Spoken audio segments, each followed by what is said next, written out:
தயாரிப்பாளர் திருமலை வந்து சமீபத்தில் எமக்கு தொழில் ரொமான்ஸ் அப்படிங்கிற படத்தோட ஆடியோ லான்ச்சில் பேசியிருந்தார்.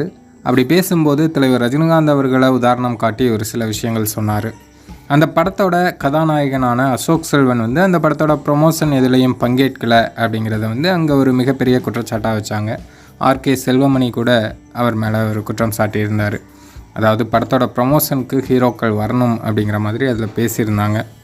அப்போது வந்து அந்த திருமலை அப்படிங்கிற தயாரிப்பாளர் பேசும்போது என்ன சொல்கிறாரு அப்படின்னா, சூப்பர் ஸ்டார் வந்து இன்றைக்கும் எவ்வளோ பெரிய உச்சத்தில் இருக்கார்.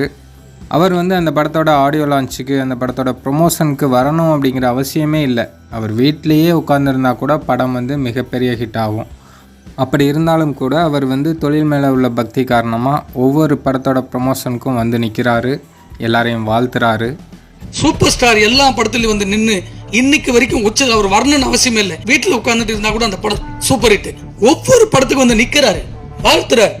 அவ்வளோ பெரிய உச்சபட்ச நடிகரே ப்ரமோஷனுக்கு வரும்போது அசோக் செல்வன் வந்து இந்த ப்ரமோஷனுக்கு வரல அப்படிங்கிறது மிகவும் கண்டிக்கத்தக்கது அப்படின்னு அவர் பேசியிருந்தார். சூப்பர் ஸ்டாரை பொறுத்தவரையும் அவர் எப்போதுமே அவரால் யாரும் நஷ்டம் அடையக்கூடாது அப்படின்னு நினைப்பாங்க.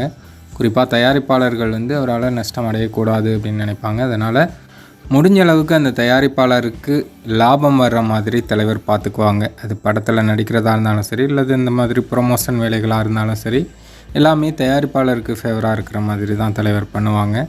ஸோ அதனால தான் தலைவர் வந்து இன்றளவும் நம்பர் 1 இடத்துல சூப்பர் ஸ்டாராக யாரும் அசைக்க முடியாத இடத்துல இருக்காங்க. இதை தான் மற்ற நடிகர்கள் வந்து தலைவர் ரஜினிகாந்த் அவர்களிடமிருந்து கற்றுக்கணும்.